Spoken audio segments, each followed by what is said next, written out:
ನಮಸ್ಕಾರ ರೈತ ಬಾಂಧವರೇ, ನಿಮ್ಮೆಲ್ಲರಿಗೂ ನಮ್ಮ ಬಳಗಕ್ಕೆ ಸ್ವಾಗತ. ಸೊ ನಾವೀಗ ಸುತ್ತೂರು ಜಾತ್ರೆಯಲ್ಲಿ ಇದ್ದೀವಿ. ಇಲ್ಲಿ ನೋಡ್ಬೋದು ನೀವು ಪರಿಶುದ್ಧವಾದಂಥ ಒಂದು ದೇಸಿ ಹಸುಗಳ ಸಗಣಿಯಿಂದ ಒಂದು ವಿಭೂತಿನ ಮಾಡ್ತಾರೆ.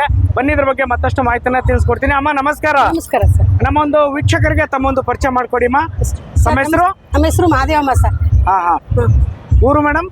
ಊರು ನಮ್ದು ಕುಪ್ರೋಳಿ ಕೃಷಿ ವಿಜ್ಞಾನ ಕೇಂದ್ರದಲ್ಲಿ ನಾವು ಮಾಡ್ತಾ ಇರೋದು ಸರ್ ಇದು. ಓಕೆ. ಈಗೆಲ್ಲ ನೀವು ಇಲ್ಲಿ ವಿಭೂತಿ ಮಾಡ್ತಾ ಇದ್ರಲ್ಲ, ಇದೆಲ್ಲ ದೇಸಿ ತಳಿ ಹಸುಗಳ ಸಗಣಿಯಿಂದಾನೇ ಮಾಡ್ತಾ ಇರೋದ ಮೇಡಮ್? ಮೇಡಮ್ ಇದು ನಮ್ಗೆ ಕೃಷಿ ವಿಜ್ಞಾನ ಕೇಂದ್ರ ಕೆವಿಕೆ ಅದ. ಕೆವಿಕೆ ಹಸುಲಿ ಅದೇ ಹಸುನ ಬೇಸಾಯ ಹಸು ತಗೊಂಡು ಸೆಗಣಿ ಎಲ್ಲ ತಟ್ತೀವಿ ಸರ್. ಸೆಗಣಿ ಎಲ್ಲ ತಟ್ಟಿ ಈ ತರ ನಾವು ಬೂದಿ ಕರ್ಪೂರದಲ್ಲಿ ಸುಟ್ಟು ಬೂದಿ ಮಾಡ್ತೀವಿ. ಬೂದಿ ಮಾಡಿ ಈ ತರ ಮಡಕೆಯಲ್ಲಿ ಎಲ್ಲ ತರ ಎಲ್ಲ ಕಸ ಎಲ್ಲ ತಗೋ ತಿಳಿ ಮಾಡಿ ಅದನ್ನ ನೋಡಿ ಈ ತರ ಪೇಸ್ಟ್ ಮಾಡ್ತೀವಿ. ಆ ಪೇಸ್ಟ್ ಮಾಡಿ ಅದ್ರಲ್ಲಿ ಮೇಲ್ಗಡೆ ನೀರು ಬರ್ತಾ ನೋಡಿ ನೋಡಿ ಕೆಳಗಡೆ ಈ ತರ ಎಲ್ಲ ಉಂಡೆ ಬರ್ತಾ ಇದೆ. ಈ ತರ ಉಂಡೆ ಬಂದ್ಕೊಂಡಾಗೆ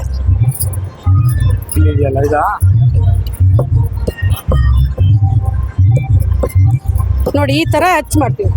ಹಚ್ ಮಾಡಿ ನೆರಳಲ್ಲಿ 3 ದಿನ ಒಣಗಿಸ್ತೀವಿ. 3 ದಿವಸ ಬಿಸಿಲಲ್ಲಿ 16 ದಿನ ಒಣಗಿಸ್ತೀವಿ.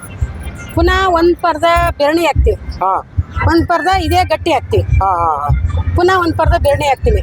ಕರ್ಪೂರದಲ್ಲಿ ಅದನ್ನ ಹಚ್ತೀವಿ. ಅದು 3 ಅವರ್ ಕರ್ಪೂರದಲ್ಲಿ ಸುಡ್ತೀವಿ. ಪುನಃ ಕರ್ಪೂರದಲ್ಲಿ ಸುಟ್ಟು ಪುನಃ 3 ಅವರ್ ಆದ ತನಕ ಗಟ್ಟಿ ತಕೊಳ್ತೀವಿ. ಇದೇ ಗಟ್ಟಿ ಕೊಂಡ ತಕೊಂಡು ಈ ತರ ಪಾಲಿಶ್ ಮಾಡ್ತೀವಿ.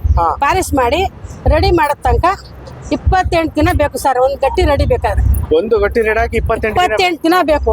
10 kg ಸೆಗಣಿಗೆ 400 ಗ್ರಾಮ್ ಬೂದಿ. 400 ಗ್ರಾಮ್ ಬೂದಿಗೆ 3 ಗಟ್ಟಿ ಆಗೋದು. 135 ಗ್ರಾಮ್ ಒಂದು ಗಟ್ಟಿ ಬರ್ತದೆ. ಇಷ್ಟು ಅದೇ ಸರ್ ನಮ್ಮ ಸಂಸ್ಥೆ. ಇಷ್ಟು ಕೆಲಸ ನಮ್ದು. ನಿಮ್ಗೆ ಒಪ್ಪಿಗೆ ಆದ್ರೆ ಓಕೆ. ಒಂದು 50 ರೂಪಾಯಿ ಸೇಲ್ ಮಾಡ್ತೀವಿ. 50 ರೂಪಾಯಿ ಸೇಲ್. ಈಗ ಈ ವಿಡಿಯೋ ನೋಡ್ಬಿಟ್ಟು ನಿಮ್ಮ ಹತ್ರ ಸಿಗುವಂತ ಒಂದು ವಿಭೂತಿಗಳನ್ನ ತಗೋಬೇಕಂದ್ರೆ ಇಲ್ಲಿ ಫೋನ್ ನಂಬರ್ ಇದೆಯಲ್ಲ, ಇದೇ ನಂಬರ್ ಇದೇ ನಮ್ಮ ಸಾರ್ ನಂಬರ್, ಇದೇ ನಂಬರ್ ತಗೊಳ್ಳಿ. Okay okay madam.